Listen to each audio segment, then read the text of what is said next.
नमस्कार साथियों, मैं इंजीनियर गुड्डू कुमार आप सभी को मोमेंटम क्लासेस के इस प्लेटफॉर्म पर स्वागत करता हूं। आज हम लोग विद्युत धारा देखने वाले हैं। Let's start the chapter. सबसे पहले मैं आवेश देखूंगा इसमें, क्योंकि जब भी विद्युत धारा की बात आएगा तो उसमें चार्ज फ्लो होगा, चार्ज की बात आएगा ही आएगा। और जब चार्ज आएगा तो इलेक्ट्रॉन उसमें आएगा ही।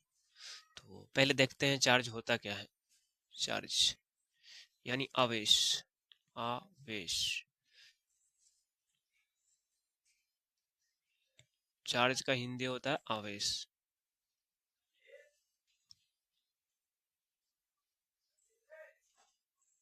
चार्ज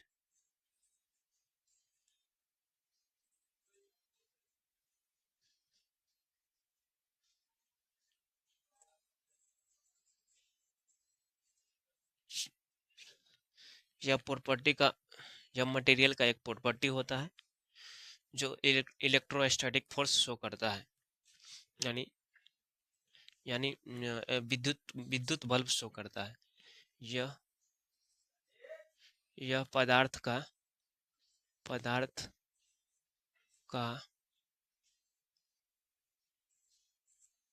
गुण होता है जो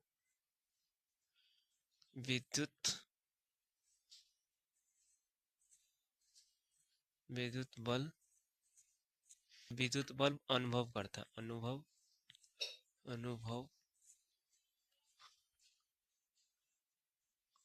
करता है। इंग्लिश वाले आप लोग लिख सकते हो, it is a property of matter, it can exert electrostatic force. यानी सपोज मान लो कोई चार्ज है, यहाँ पे एक चार्ज है और इस इलेक्ट्रिक फील्ड, अगर कोई बॉडी चार्ज है, ये बॉडी पॉजिटिव हो गया या नेगेटिव हो गया, पॉजिटिव नेगेटिव, मान लो एक कोई बॉडी चार्ज है तो इलेक्ट्रोस्टैटिक फोर्स शो करेगा ही करेगा। अगर वो इलेक्ट्रिक फील्ड में है तो इलेक्ट्रिक फील्ड की बात नहीं करेंगे, क्योंकि ये 10th क्लास में भी पढ़ना है, तो उस पर मूव नहीं करूँगा, क्योंकि 11th का पार्ट शुरू हो जाएगा। तो क्या होता है, इतना समझो। चार्ज कितने टाइप का होता है, यानी आवेश। आवेश का टाइप होता है आवेश। आवेश कितने प्रकार का होता है?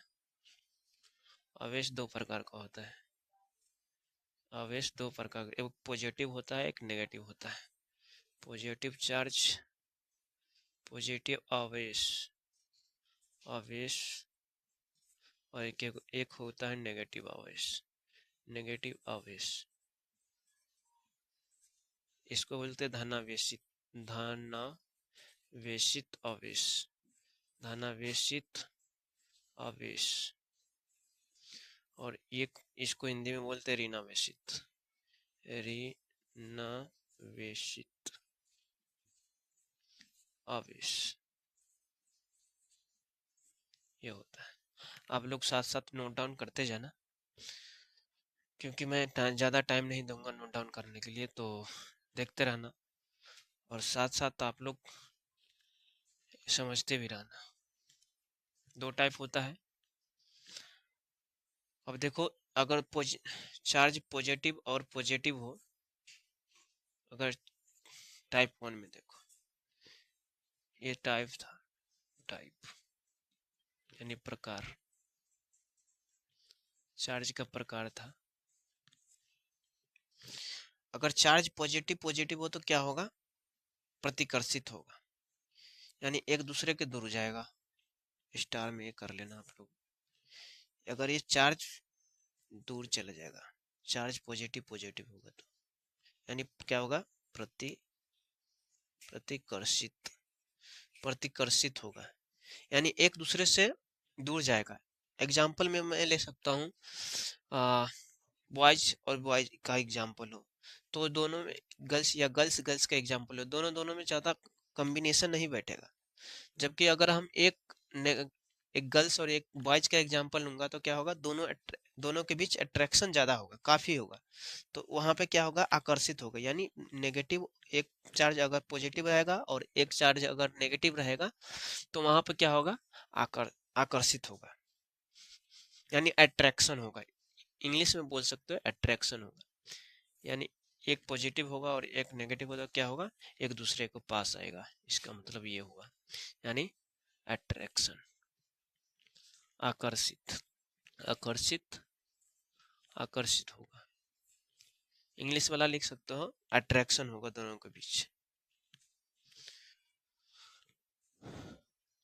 एक पॉजिटिव पॉजिटिव में प्रतिकर्षित होगा, एक पॉजिटिव नेगेटिव में आकर्षित होगा, और नेगेटिव नेगेटिव में भी प्रतिकर्षित होगा, और नेगेटिव पॉजिटिव, पॉजिटिव नेगेटिव में भी आकर्षित होगा। तो ये आप लोग ध्यान रखना। बाकी बात मैं आगे देखता हूँ।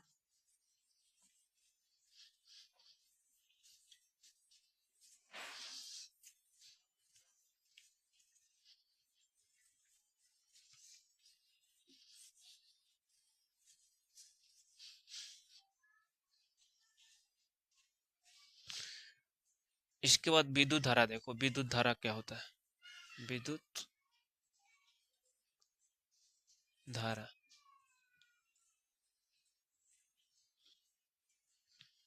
विद्युत धारा क्या होता है, यह चार्ज का फ्लो होता है, the rate of charge of flow, the rate of charge of flow, यानी जो चार्ज का बहाव होता है, चार्ज के बहाव को विद्युत धारा बोलते हैं। यानी आवेश, आवेश के बहाव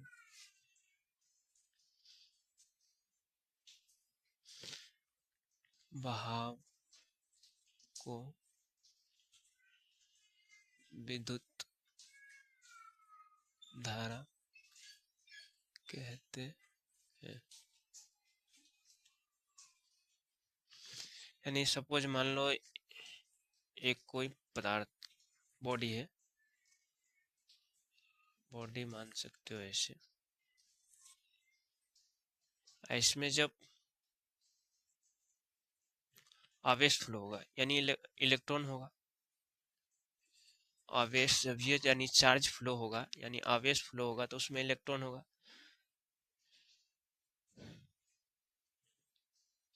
और जब इलेक्ट्रॉन फ्लो होगा तो क्या होगा, वो विद्युत धारा प्रवाहित हो जाएगा उस इलेक्ट्रिसिटी में, तो इसमें इलेक्ट्रॉन मूव करने लगेगा, वही क्या होता है, विद्युत धारा कहलाता है।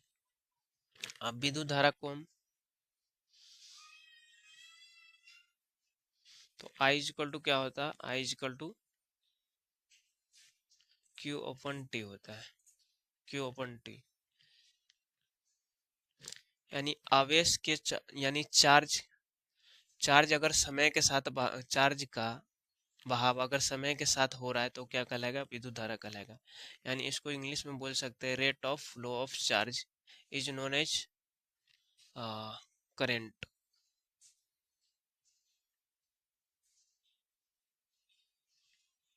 यहाँ पे थोड़ा करेक्ट कर लो, आवेश का बहाव अगर, आवेश का बहाव अगर समय के साथ होता है, होता है तो उसे, तो उसे उसे विद्युत धारा कहते हैं। यहाँ पे आप लोग जान देना।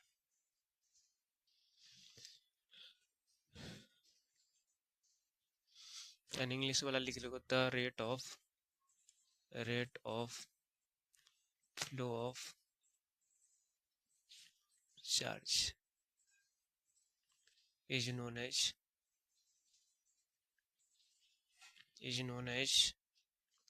करंट। करंट को आई से सूचित किया जाता है, लिखो करंट को यानी धारा को, धारा को आई से सूचित किया जाता है। तो यहाँ पे क्या लिख सकते हैं, जहाँ जहाँ आई क्या हो गया, आई हो गया धारा, यानी विद्युत धारा, विद्युत धारा। क्यू क्या हो गया, क्यू हो गया आवेश, आवेश यानी चार्ज। टी क्या हो गया, टाइम। टी हो गया, सॉरी, हाँ समय लिख लेना, समय। टी हो गया समय। नोट डाउन करते रहना आप लोग।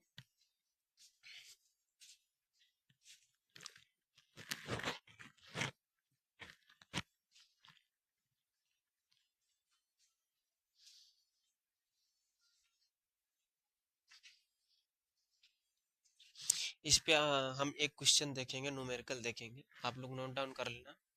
हाँ, और स्क्रीनशॉट भी ले लेना आप लोग, मैं रफ कर रहा हूँ। आई थिंक आप लोग नोट डाउन कर लिया होगा, तो देख लेगा, यहाँ पे करेक्शन कर लेना। अगर यानी आवेश का बहाव अगर समय के साथ होता है तो क्या कहलाता है, विद्युत धारा कहलाता है।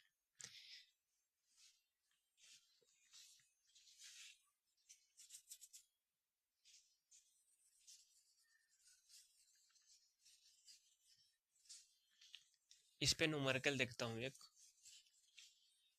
वैसे कभी कभी पूछ देता है बोर्ड में, अक्सर ना के बराबर ही पूछता है, फिर भी मैं कवर कर देता हूँ।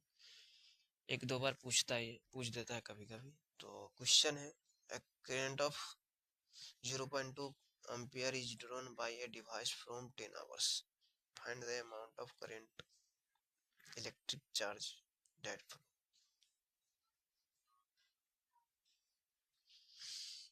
यानी क्वेश्चन है,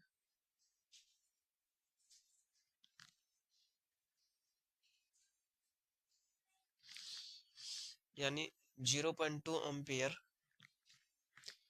करंट, करंट 0.2 एम्पियर ड्रॉ किया जाता है एक डिवाइस में 10 आवर्स के लिए, 10 आवर्स के लिए, यानी 10 आवर्स के लिए इतना एम्पियर दिया जाता है एक डिवाइस में, करंट इतना दिया जाता है 10 आवर्स के लिए, 10 आवर्स के लिए। तो उसमें कितना चार्ज फ्लो होगा ये बताना है। How, find the amount of electric charge that flow, यानी उसमें कितना चार्ज फ्लो होगा, यानी क्यू पूछ रहा है। तो क्यू बराबर क्या देखा था हमने फार्मूला, क्यू बराबर आई टी देखा था, क्योंकि क्यू क्यू क्या होता है, सॉरी, आई क्या होता है, आई होता है क्यू अपॉन टी होता है, यानी rate of flow of charge, rate of flow of charge, यानी चार्ज के साथ, यानी हाँ, चार्ज का बहाव समय के साथ कितना हो रहा है वो क्या कहलाता है, करंट कहलाता है।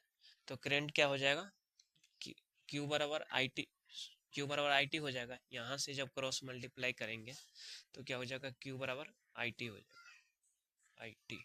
तो यही फार्मूला लगाना है, हमें चार्ज पूछ रहा है, तो चार्ज क्या होता है, क्यू बराबर, सपोज ऐसे मान लो ये मेन फार्मूला होता है, तो ये फार्मूला यूज करेंगे तो क्यू बराबर आई टी आ जाएगा। तो यहाँ से आई कितना है, आई है ये 0.2 इंटू 2 एम्पियर है, इंटू 10 आवर्स, यानी क्या हो जाएगा, यानी हो जाएगा एम्पियर्स में, तो इसको लेंगे, ये तो सेकेंड में होना चाहिए, तो 3600 सेकेंड होना चाहिए, क्योंकि आवर है तो आवर को हमें सेकेंड में कन्वर्ट करना पड़ेगा। तो ये क्या हो जाएगा, 10 इंटू 3600 से मल्टीप्लाई करेंगे, वो टाइम में कन्वर्ट हो जाएगा। तो यहाँ पे लिख देना आप लोग 0.2 इंटू लिखो 10 इंटू 3600 सेकेंड, क्योंकि यहाँ पे आवर में है, हम एम्पेयर के साथ जनरली हम सेकेंड को कंसीडर करते हैं। तो ये हो जाएगा 32, 36 दूना 72, यानी 7200। क्यू का यूनिट होता है कूलम, तो इतना कूलम हो जाएगा, यानी 7.2 into 10 to the power 3 coulomb हो जाएगा। ये आंसर हो जाएगा, इतना चार्ज फ्लो हो जाएगा। चलो इसमें कोई दिक्कत नहीं होगा, छोटा सा सवाल है, बस फार्मूला अप्लाई करो और सॉल्व करो। स्क्रीनशॉट ले लेना आप लोग। रफ करता हूँ, अगला कंसेप्ट पे मूव करते हैं।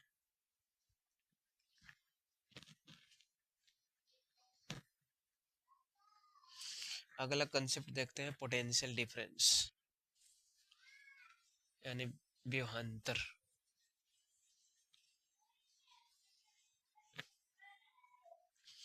विभवांतर होता क्या है ये देखेंगे। विभवांतर, इसको इंग्लिश में बोलते हैं पोटेंशियल डिफरेंस। आप लोग लिख लेना, पोटेंशियल डिफरेंस।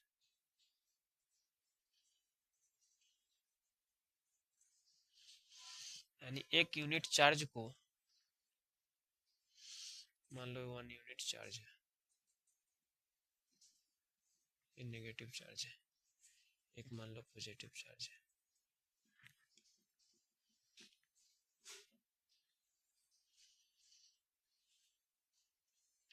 एक यूनिट चार्ज को किसी एक पॉइंट से दूसरे पॉइंट तक ले जाने में करने में जो जो किया गया काम होता है, जो किया गया काम होता है वो क्या कहलाता है? विभवांतर कहलाता है। किसी एक यूनिट पॉजिटिव चार्ज को किसी एक पॉइंट से दूसरे पॉइंट तक ले जाने में जो कार्य करना पड़ता है वो क्या कहलाता है? विभवांतर कहलाता है, यानी पोटेंशियल डिफरेंस कहलाता है।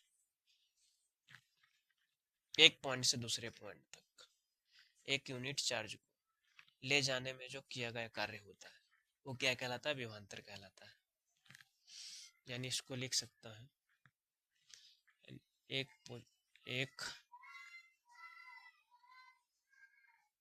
एकांक चार्ज को, एकांक आवेश को, एकांक आवेश को किसी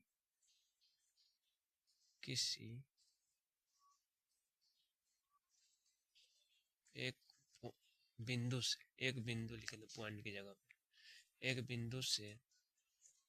बिंदु से दूसरे बिंदु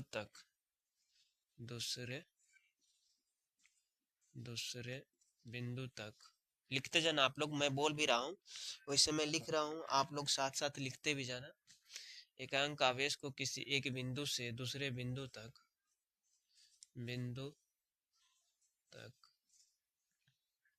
ले जाने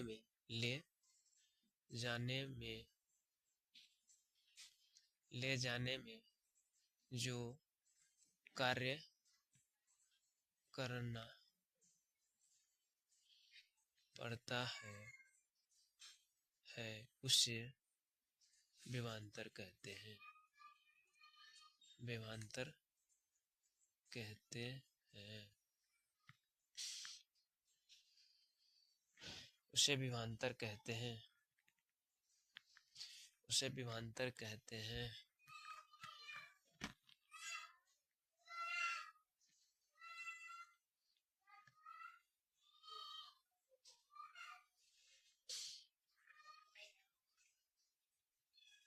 इसको किससे सूचित किया जाता है? इसको V से सूचित किया जाता है। इसको सूचित लिख देंगे, आप लोग समझ जाना। सूचित किया जाता है V से। सूचित किससे किया जाता है? V से। तो इसको क्वेश्चन में भी लिखना चाहिए, तो चलो यहाँ पे ही लिख लो, सूचित के V से किया जाता है। तो V इक्वल टू क्या लिख सकते हैं? किया गया कार्य होता है जो कि W upon charge, W upon charge किया गया वर्क, यानी किया वर्क डन, ये होता है वर्क डन, इसीलिए W लिखते हैं इसको। किया गया काम अपॉन चार्ज, यानी एकांक आवेश को किसी एक बिंदु से दूसरे बिंदु तक ले जाने में जो कार्य करना पड़ता है उसे क्या बोलते हैं? विभवांतर बोलते हैं। यानी ये होया वर्क डन हुआ, इंग्लिश में क्या बोलते हैं इसे? Work done. तो ये होता वर्क डन अपॉन चार्ज, यानी इसको आप लोग याद रखना, मैं पहले बताया हूँ आवेश को किससे सूचित किया जाता है, क्यू से सूचित किया जाता है। तो ये क्या हो गया, ये किया गया कार्य होता है, किया गया किया गया किया गया कार्य कार्य अपॉन आवेश होता है, आवेश। इसको भी आप लोग ध्यान में रखते हैं। तो यहाँ से W क्या हो जाएगा, W हो जाएगा क्यू भी, क्यू इंटू भी, ये फार्मूला होता है। तो किया गया काम क्या होगा, क्यू इंटू भी, जिसमें W क्या होगा, जहां यहाँ या जिसमें W हो जाए किया गया कार्य, किया गया कार्य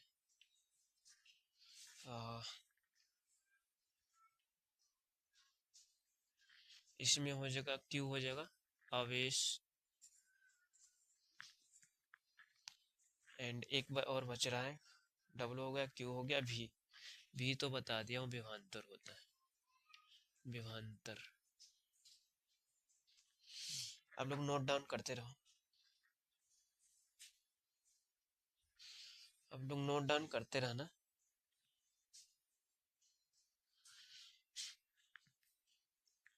और जहां भी आप लोगों को कोई भी दिक्कत आए तो कमेंट बॉक्स में कमेंट कर देना, मैं रिप्लाई देने की पूरी ट्राई करूंगा। तो आगे बढ़ते हैं। ये इक्वल टू है, देख लेना सही से, ये इक्वल टू है, W होता है किया गया कार्य। तो यहाँ पे मैं यहीं पे मैं कुछ एक बात मैं बोलना चाह रहा हूँ, जो किया गया कार्य रहता है ना, वो क्या किया गया काम होता है, वो वही किस में कन्वर्ट हो जाता है, स्थितिज ऊर्जा में। यानी वो U इक्वल टू हो जाता है Q इंटू भी, पोटेंशियल एनर्जी में कन्वर्ट हो जाता है। जो हम लोग काम करते हैं ना, वो किस में कन्वर्ट हो जाता है, पोटेंशियल एनर्जी में। तो W बराबर क्या होता है, W बराबर क्या होता है, Q इंटू भी होता है। तो ये कौन सा किस में कन्वर्ट होता है, तो इसीलिए इसमें इसका फार्मूला तो U इक्वल टू क्यू भी होता है, U इक्वल टू क्यू भी, यानी ये होता है स्थितिज ऊर्जा, स्थितिज स्थितिज ऊर्जा। यानी एक पॉइंट से दूसरे पॉइंट तक ले जाने में जो एक यूनिट चार्ज को किया गया कार्य होता है, वो किस में कन्वर्ट हो जाता है, क्षैतिज ऊर्जा में हो जाता है। यानी एकांक की यूनिट चार्ज जो हम ले जाते हैं एक पॉइंट से दूसरे पॉइंट में, तो उसमें कुछ ना कुछ कार्य करना पड़ता है, वो किस में कन्वर्ट हो जाता है, क्षैतिज ऊर्जा में कन्वर्ट हो जाता है। तो क्षैतिज ऊर्जा का यही परिभाषा हो जाएगा, क्यू इंटू भी। तो ये W बराबर भी होता है और U बराबर भी होता है, आप लोग याद रखना, बाकी बात कुछ है नहीं, नोट डाउन करते रहो आप लोग।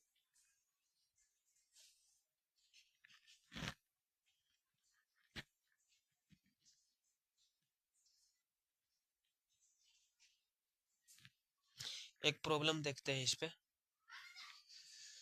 एक एक प्रॉब्लम मैं कर लूंगा, तो आप लोगों को ओवरव्यू भी लग जाएगा कि कैसा क्वेश्चन आएगा न्यूमेरिकल में। न्यूमेरिकल तो 10th में ज़्यादा जोर नहीं देता है, तो मैं एक एक ही करूँगा। ज़्यादातर एजुकेटर तो करता भी नहीं है कवर इस पे न्यूमेरिकल, बट मैं कर देता हूँ, आप लोगों को समझने में इजी होगा।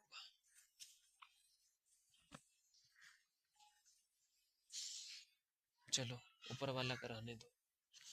तो क्वेश्चन है, calculate the amount of work done, यानी किया गया कार्य बताएं सेल के द्वारा, when 20 coulomb of charge is move through a potential of 3 volt, and 3 volt के विभवांतर के थ्रू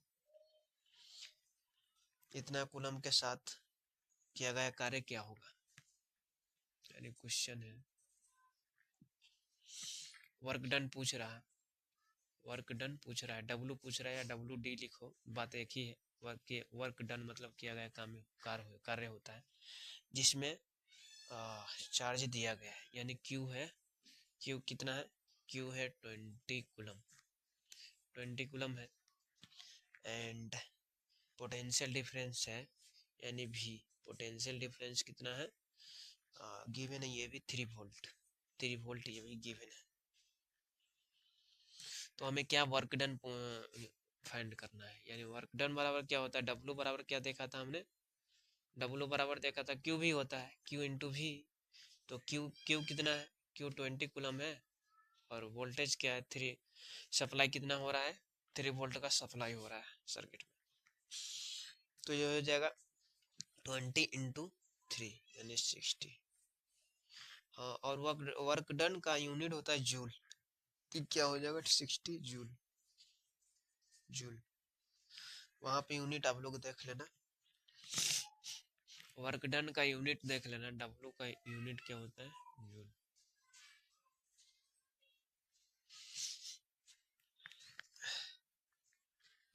नोट डाउन कर लो आप लोग।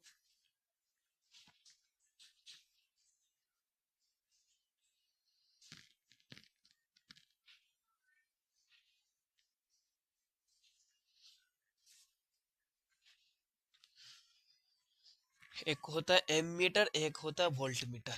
एम मीटर और वोल्ट मीटर क्या होता है ये देखते हैं।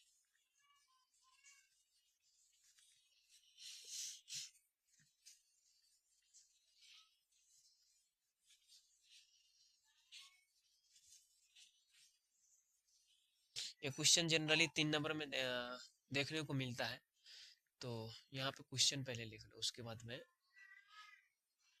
इसमें डिफरेंस लिखाता हूँ, यानी अंतर।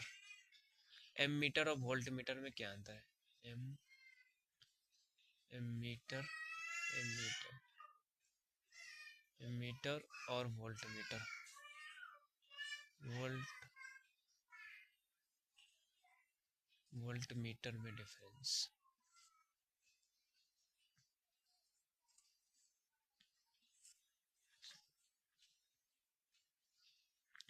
एमीटर और वोल्ट मीटर में, एमीटर का करेक्शन कर लेना आप लोग, अमीटर होता है, एमीटर नहीं होता है, अमीटर।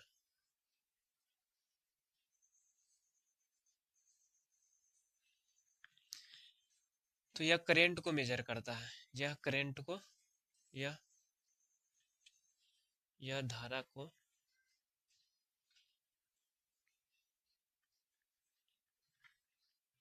यह धारा को मेजर करता है, यानी यह विद्युत धारा लिख दो, धारा नहीं लिखो, विद्युत धारा को मापता है लिख लो, मेजर इंग्लिश में हो जाएगा, मेजर करना, मापता है, पहला पॉइंट। ये किसको मेजर करता है, ये वोल्ट को मेजर करता है, वोल्ट वोल्ट को मापता है। इंग्लिश वर्ड निकल सकता है मेरे मुंह से, बस आप लोग थोड़ा पेशेंस रखना, हिंदी भी बताऊंगा साथ साथ में आपको हिंदी भी बताते रहूंगा। तो वोल्ट को मापता है, यह श्रेणी क्रम में जोड़ा रहता है, यह श्रेणी क्रम यानी सीरीज, इंग्लिश वाला सीरीज लिख लेना, यह श्रेणी क्रम में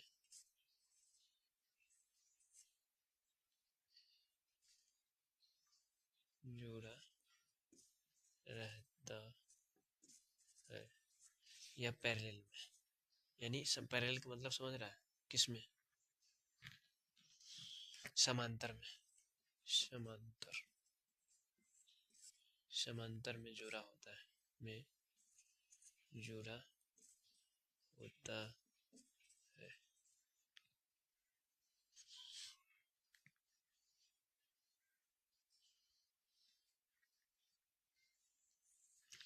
इसमें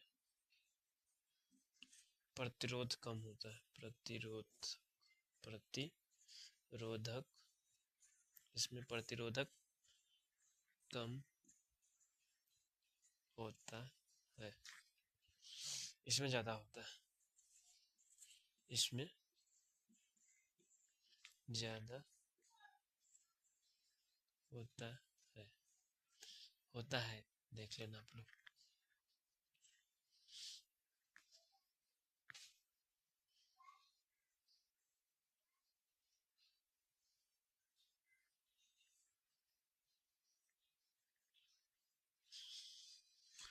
इसका मात्रक देख लेना, इसका एम्पियर होता है मात्रक, और इसका वोल्ट होता है। इसका मात्रक क्या होता है? इसका मात्रक ऐसा मात्रक जो होता है, इसका मात्रक होता है क्या? एम्पियर होता है। एम्पियर,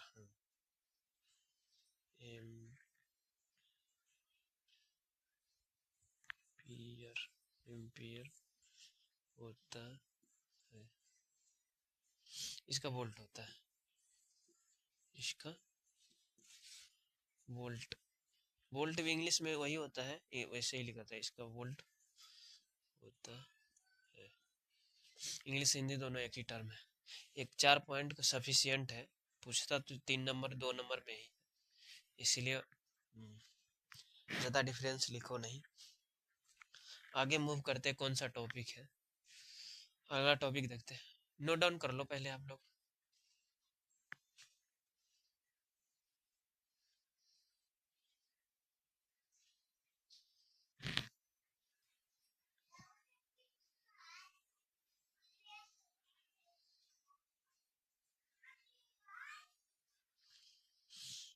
नोट डाउन कर लो। विभवांतर में एक आप लोग फिगर देख लेना। विभवांतर में फिगर ड्रॉ करना था, मैं ड्रॉ नहीं किया हूँ। वैसे वही चल ही रहा है अभी तक, बस उसमें वोल्ट आ जाता है, करंट आ जाता है, तो ये मीटर के बारे में बता दिया जो मेजर करते हैं किससे। अभी तक तो पोटेंशियल ही चल रहा है, पोटेंशियल डिफरेंस यानी विभवांतर ही चल रहा है। बस इसमें इंस्ट्रूमेंट ये दो आ जाता है ना, वोल्ट को मेजर करने वाला और करंट को मेजर करने वाला, वही मैं बताया हूँ अभी तक। पोटेंशियल में वही हेडिंग रहने देना, ये देखना विभवांतर में, विभवांतर, विभवांतर इसका हो। ये देखो सर्किट में कैसे ड्रॉ कर सकते हो कि बैटरी ले लो, जिसका एक टर्मिनल होता है पॉजिटिव वाला, एक होता है नेगेटिव, एक पॉजिटिव वाला एक नेगेटिव वाला होता है, एक पॉजिटिव वाला होता है, एक नेगेटिव वाला होता है। पॉजिटिव पॉइंट दे दो, एक नेगेटिव पॉइंट दे दो। ये बैटरी रहता है, ऐसे करके कुछ भी चिन्ह रहता है। चलो, इसमें केमिकल रिएक्शन होता रहता है बैटरी में। इसमें से एक परिपथ को ड्रॉ करना होगा, परिपथ को ड्रॉ, जिसमें से एक प्रतिरोधक लगा होगा, एक एमीटर भी लगा रहता है, एक वोल्ट मीटर भी लगा रहता है, जो कि 10th में लगाना नहीं रहता है। तो सिंपल सा सर्किट लेते हैं, रजिस्टेंस दो रजिस्टेंस लगा देते हैं, दो रजिस्टेंस लगा देते हैं।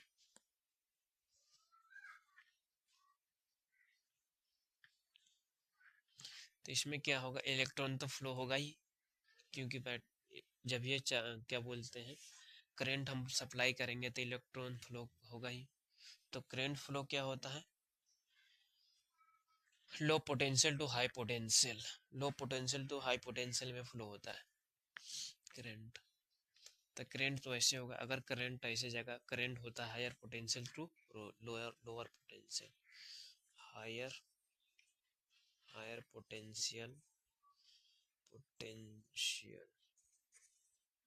टू लोअर, हिंदी भी बताऊंगा आप लोगों को, lower potential.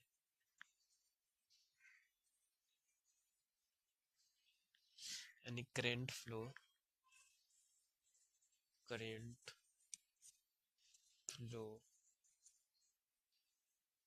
From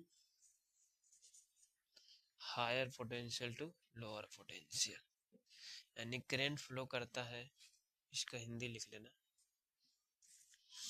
current flow करता है उच्च विभव से निम्न विभव की ओर, यानी विद्युत धारा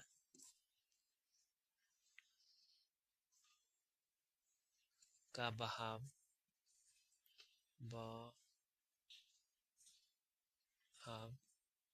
उच्च विभव से निम्न विभव की ओर, उच्च विभव से निम्न विभव की ओर होता है। यानी विद्युत धारा बहाव किसमें, उच्च विभव से निम्न विभव की ओर होता है। और करंट का बहाव होता है, हमेशा याद रखना, इलेक्ट्रॉन का बहाव क्या होता है, इसमें R1 दे देना, इसको R1, इसको R2, इसको R1, इसको R2। ये वोल्ट है। इसका दूसरा डायग्राम ऐसे भी हम ड्रॉ कर सकते हैं। ये ऐसे लगा सकते हैं सेल को। सेल में जितना लगाना, एक पॉजिटिव एक नेगेटिव, ये पॉजिटिव पॉइंट होता है, ये नेगेटिव होता है, ये पॉजिटिव होता है, ये नेगेटिव होता है। इसमें एक जितना भी रेजिस्टेंस लगाना है लगा लेना आप लोग। हाँ, इसमें और R2। तो इसमें अगर करंट इधर से सप्लाई हो रहा है, इधर से सप्लाई होगा तो इधर आएगा करंट इधर। और इलेक्ट्रॉन कैसे, इलेक्ट्रॉन उल्टा मूव करेगा। अलग करंट अगर किसी परिपथ में यानी किसी सर्किट में अगर विद्युत धारा प्रवाहित हो रहा है, तो अगर करंट ऐसे जा रहा है तो इलेक्ट्रॉन कैसे मूव करेगा, इलेक्ट्रॉन उल्टा मूव करेगा।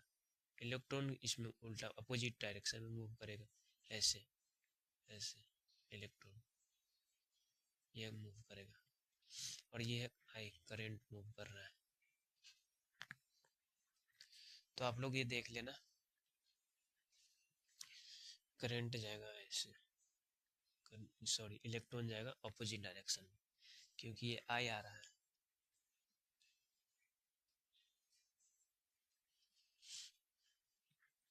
तो करंट फ्लो क्या करेगा, उच्च विभव से निम्न विभव की ओर। और इलेक्ट्रॉन फ्लो करेगा, इलेक्ट्रॉन हिंदी में लिख लो, इलेक्ट्रॉन फ्लो करेगा,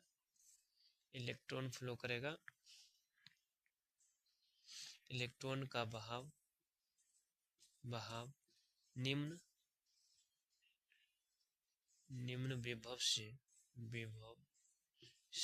उच्च विभव की ओर, उच्च विभव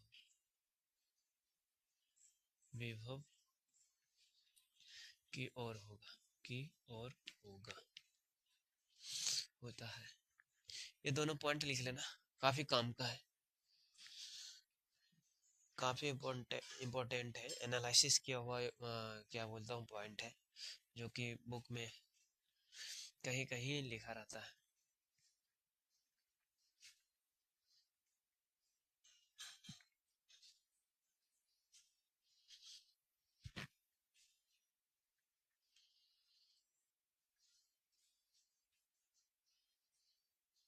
नोट डाउन करते रहना आप लोग।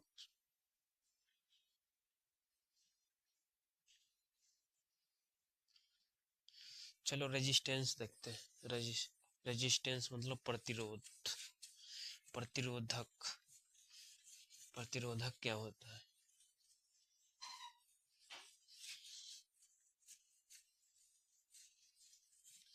प्रतिरोधक देखते हैं।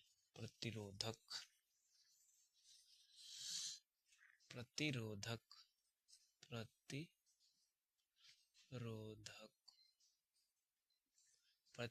का इंग्लिश होता है रेजिस्टेंस। इसको R से सूचित किया जाता है।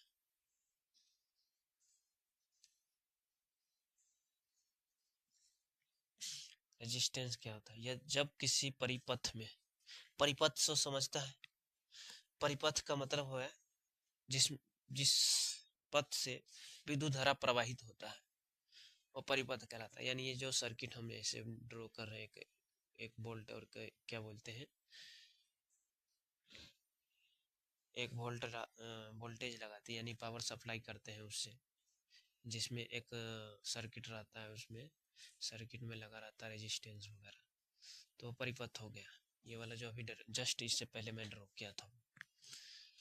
तो यदि किसी परिपथ में जब विद्युत धारा प्रवाहित होता है तो उसके फ्लो के रोकता है यानी उसके धारा के प्रवाह को रोकता है, वो क्या कहलाता है? प्रतिरोधक कहलाता है। इसका डेफिनेशन लिखो। किसी परिपथ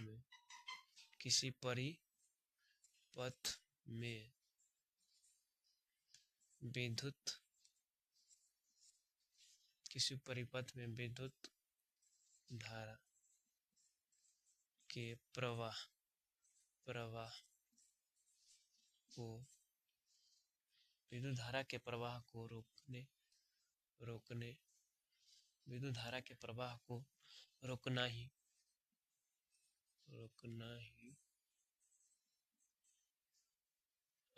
प्रतिरोधक कहलाता है। प्रतिरोधक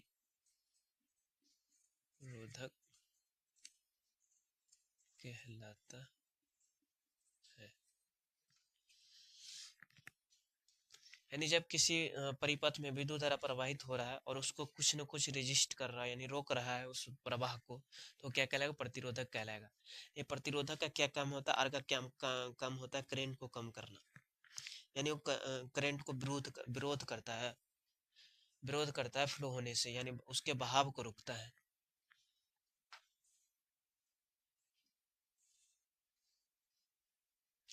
तो इसको क्या किससे सूचित किया जाता है? इसको आर से सूचित किया जाता है।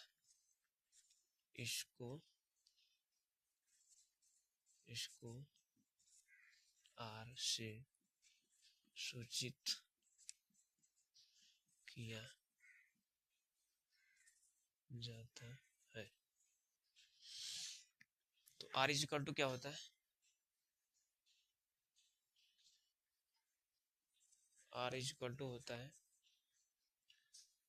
V अपॉन आई होता है, जो कि ओम्स लॉ में, अभी ओम्स लॉ कवर नहीं किए, इसको अभी ओम्स लॉ कवर करते हैं। ये पहले देखना चाहिए था, ओम्स लॉ से पहले देखना चाहिए था। चलो, R is equal to V upon I होता है। ओम्स लॉ भी देख लेते हैं। हाँ, इसका प्रतिरोधक का ऐसा यूनिट होता है ओम। इसका यूनिट क्या होता है? मात्रक। इसका मात्रक क्या होता है? ओम होता है। ओम। इसको ओम बोलते हैं। ओम OHM ओम।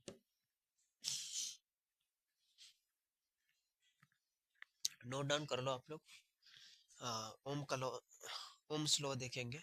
ओम्स लॉ होता क्या है वो देखेंगे पहले। ओम्स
इसी से एक क्या बोलते हैं इसका, एक और नाम नहीं बोल सकते हैं, इससे मिलता जुलता एक टर्म आता है प्रतिरोधकता यानी रेजिस्टिविटी उस पर डिस्कस करेंगे। आई थिंक आप लोग ये नोट डाउन कर लिया होगा, मैं इसको रफ करता हूँ। प्रतिरोधकता क्या होता है? प्रतिरोधकता कैपेसिटी को सूचित करता है, कैपेसिटी के बारे में बताता है। कैपेसिटी यानी क्षमता के बारे में, जो कितना करंट रोकेगा, कितना करंट को विरुद्ध करेगा। प्रतिरोधकता, इसमें ता लगा देना, तब क्या हो गया? प्रतिरोधकता। प्रतिरोधकता क्या होता है? अगर किसी परिपथ में रेजिस्टिविटी, उसके बाद ओम्स लॉ पढ़ेंगे, ये सबको ही कवर कर लेते हैं। जब रेजिस्टेंस शुरू हो ही गया है, यानी प्रतिरोधक शुरू हो ही गया है तो उसको ओम्स लॉ के थोड़ा और पीछे ही कर देते हैं। रेजिस्टिविटी, रेजिस्टिविटी इसको रो से डिनोट करते हैं, रो से, इससे रो से ऐसे डिनोट करते हैं। इसको बोलते हैं रो, इसको बोलते हैं रो। हिंदी में लिखा रो, रो से डिनोट करते हैं, रो बोलते हैं इसे।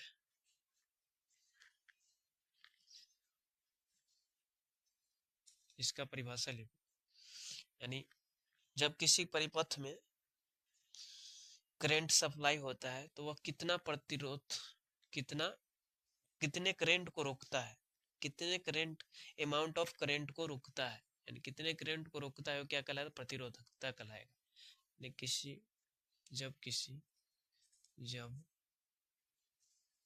परिपथ में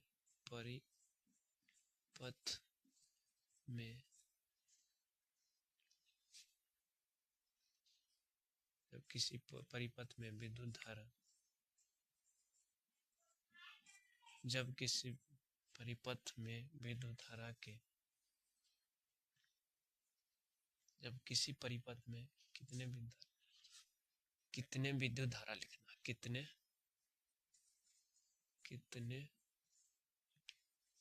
विद्युत धारा के प्रवाह को विरोध करता है, विद्युत धारा के प्रवाह को विरोध करता है तो यानी कि जब किसी परिपथ में कितने विद्युत धारा के प्रवाह को विरोध करता है तो वह प्रतिरोधकता कहलाएगा, प्रतिरोधकता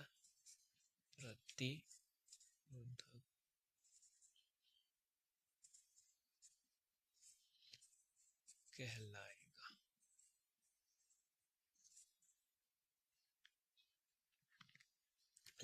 तो उसे प्रतिरोधकता कहते हैं या कहलाएगा, सब एक ही बात है।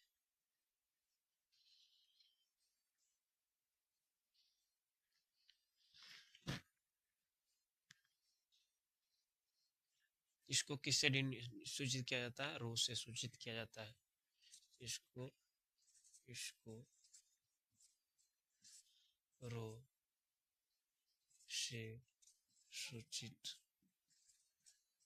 किया जाता है। और मैथमेटिकल डिफिनीशन लिखते हैं, गणितीय परिभाषा, गणितीय परिभाषा, गणितीय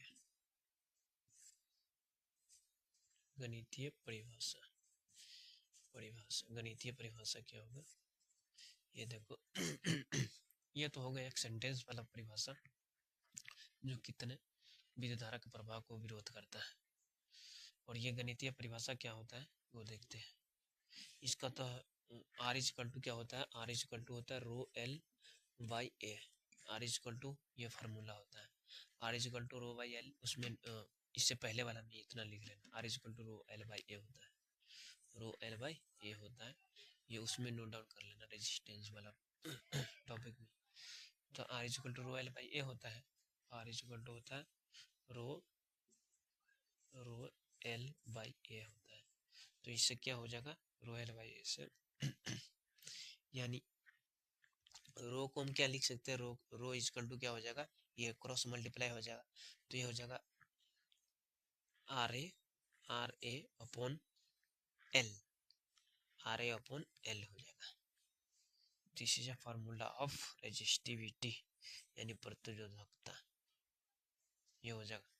जिसमें ए हो जाएगा क्रॉस सेक्शन एरिया हो जाएगा, एल हो जाएगा लेंथ, जो क्रॉस सेक्शन होगा उसका लेंथ हो जाएगा, और ये मटेरियल की प्रॉपर्टी को शो करता है। ये रो जो होता है मटेरियल ऑफ प्रॉपर्टी होता है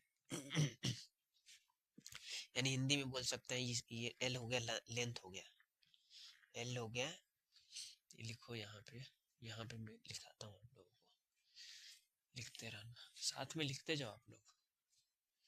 और ये भी लिखता हूँ, एल क्या है, ए क्या है, एल से हो गया, एल हो गया लंबाई, लंबाई, लंबाई, लेंथ यानी लेंथ। पृष्ठ काष्ठ की लंबाई, पृष्ठ काष्ठ की लंबाई, लंबाई। इसमें फिगर दे देना है ऐसे, ये ऐसे नहीं, ऐसे कर देना फिगर। और इसमें एक क्रॉस सेक्शनल एरिया ये हो गया, इधर भी क्रॉस सेक्शनल एरिया हो जाएगा ए, और इसका लेंथ हो जाएगा एल, एंड इसका होगा प्रॉपर्टी का, मटेरियल ऑफ प्रॉपर्टी हो जाएगा रो। तो इसमें क्या होगा, इसका गणितीय परिभाषा हो जाएगा rho R equal to rho L by A हो जाएगा, जो कि ये फार्मूला याद रखना, रो बराबर हो जाएगा आर ए अपॉन एल, ये हो जाएगा, जिसमें एल हो जाएगा जहां देखना, जहां एल इक्वल टू पृष्ठ काष्ठ की लंबाई, ए हो जाएगा पृष्ठ काष्ठ का क्षेत्रफल, क्षेत्रफल हो जाएगा ये हो जाएगा, एंड रो हो जाएगा, रो हो जाएगा क्या, रो हो जाएगा मटेरियल ऑफ प्रॉपर्टी, ये पदार्थ, पदार्थ का गुण, गुण हो जाएगा, इंग्लिश वाला लिख लेना। एल क्या हो गया, लेंथ हो गया, length of cross sectional area, length of, ये हो जाएगा, ए हो जाएगा क्रॉस सेक्शनल एरिया, ए हो जाएगा लेंथ हो जाएगा, रो हो जाएगा मटेरियल ऑफ प्रॉपर्टी हो जाएगा, आर क्या होगा, रेजिस्टेंस, आर क्या होगा, रेजिस्टेंस, रेजिस्टेंस यानी प्रतिरोधक, प्रतिरोधक, प्रतिरोधक, ये हो जाएगा।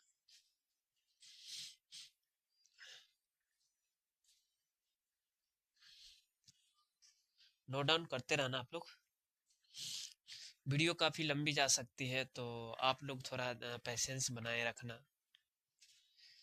मैं सोचता हूँ ये लेक्चर एक ही, ये चैप्टर एक ही लेक्चर में कवर करने का, तो पेशेंस बनाए रखो, और मैं ट्राई करता हूँ वन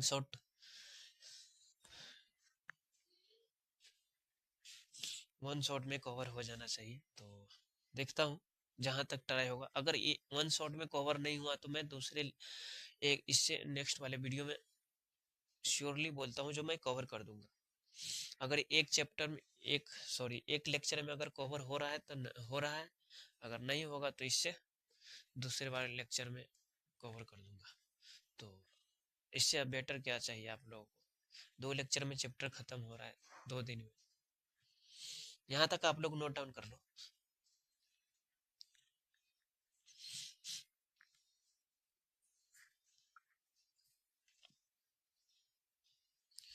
चलो मैं आगे बढ़ता हूँ, आई थिंक आप लोग नोट डाउन कर लिया होगा, तो काफी समय बर्बाद नहीं करेंगे। अगर इतना टाइम नोट डाउन करने के लिए देगा तो फिर समझ जाओ लेक्चर काफी लंबा चला जाएगा। चलो रफ करता हूँ,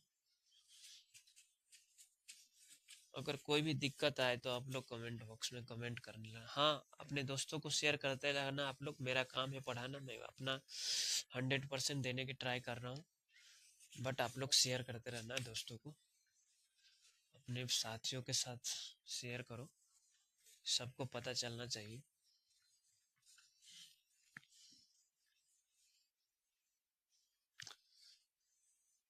तो यहाँ से हम क्या कंक्लूजन क्या निकाल सकते हैं, देखो इसका फॉर्मूला क्या देखा था, आर इजिकल टू देखा था rho L by A, rho L by A, यानी रेजिस्टेंस जो होता है ना, रेजिस्टेंस वो directly proportional to length, rho L by A, यानी R directly proportional to length होता है, और सेकेंड में R is direct inversely proportional to 1/a, यानी क्रॉस सेक्शनल एरिया के इनवर्सली प्रोपोर्शनल होता है। यदि इस दोनों को हम अगर कंबाइन करते हैं तो क्या हो जाएगा, अगर ये दोनों इक्वेशन को अगर हम कंबाइन करेंगे तो R is directly proportional to क्या हो जाएगा, R is directly proportional to L upon A हो जाएगा, एल अपॉन ए हो जाएगा, एल अपॉन ए हो जाएगा। यानी ये प्रोपोर्शनलिटी का साइन हटेगा, यानी समानुपाती का। हिंदी में देख लो इसको, यानी रेजिस्टेंस डायरेक्टली रेजिस्टेंस एल के समानुपाती होता है, यानी लंबाई के समानुपाती होता है। और दूसरे में मैं बोल सकता हूँ रेजिस्टेंस जो होता है यानी प्रतिरोधक जो होता है वो पृष्ठ काष्ठ के क्षेत्रफल के व्युत्क्रमानुपाती होता है, व्युत्क्रमानुपाती यानी इनवर्सली प्रोपोर्शनल होता है। तो इस दोनों को अगर हम मिक्स करते हैं, कंबाइन करेंगे तो क्या हो जाएगा, आर डायरेक्टली प्रोपोर्शनल हो जाएगा लेंथ के यानी लंबाई के, और इनवर्सली प्रोपोर्शनल यानी व्युत्क्रमानुपाती हो जाएगा क्रॉस सेक्शनल एरिया यानी पृष्ठ काष्ठ के क्षेत्रफल के। तो ये हो जाएगा, तो यहाँ से ये हो जाएगा समानुपाती का चिन्ह या प्रोपोर्शनलिटी का साइन हटेगा, चिन्ह हटेगा, तो क्या हो जाएगा आर, आर इक्वल टू हो जाएगा इस, ये हटेगा ये वाला साइन, तो रो इसके जगह पे आएगा रो, तो क्या हो जाएगा रो एल बाई ए हो जाएगा, जो कि ये फार्मूला होता है। तो यहाँ से रो का वैल्यू क्या हो जाएगा, रो का वैल्यू हो जाएगा R A upon L, R A upon L, यही देखा था हमने। तो ये याद करो है, ये याद करो, दोनों बात बराबर है, नोट डाउन कर लो आप लोग। तो यहाँ से प्रतिरोधकता जो क्या मटेरियल पे इफेक्ट डालता है, यही सब है जो रेजिस्टेंस लंबाई पे डिपेंड करता है, यानी प्रतिरोधक लंबाई पे डिपेंड करता है, इस पे भी डिपेंड करता है, क्रॉस सेक्शन कास्ट के क्षेत्रफल पे भी डिपेंड करता है, यही है। इसका फिगर ये वाला देख लेना, ये फिगर होता है, ये वाला फिगर लिख लेना, ये क्रॉस सेक्शनल एरिया हो गया ये, और लेंथ ये हो गया, मैं तो ड्रॉ किया था इससे पहले वाला में, ये एरिया क्रॉस सेक्शनल एरिया हो गया, ये लेंथ हो गया, ये मटेरियल का कुछ प्रॉपर्टी होगा, ये रो हो गया मटेरियल का प्रॉपर्टी। चलो आगे मूव करते हैं, ओम्स ओम्स लॉ देखते हैं। नहीं तो ओम्स लॉ तक, ओम्स लॉ कल के लेक्चर में देखेंगे, कल मैं इस चैप्टर को मैं ओवर कर दूंगा, सोचता हूँ यहीं पर लेक्चर को रहने दूँ, बाकी एक और लेक्चर ले लूँगा इस चैप्टर पे, करंट इलेक्ट्रिसिटी पे, तो इसके बाद ये ख़त्म ही हो जाएगा, इन 2 वीडियो में मैं ख़त्म कर दूंगा। तो लेक्चर को मैं यहीं कवर करता हूँ। Thanks for watching me, have a nice day.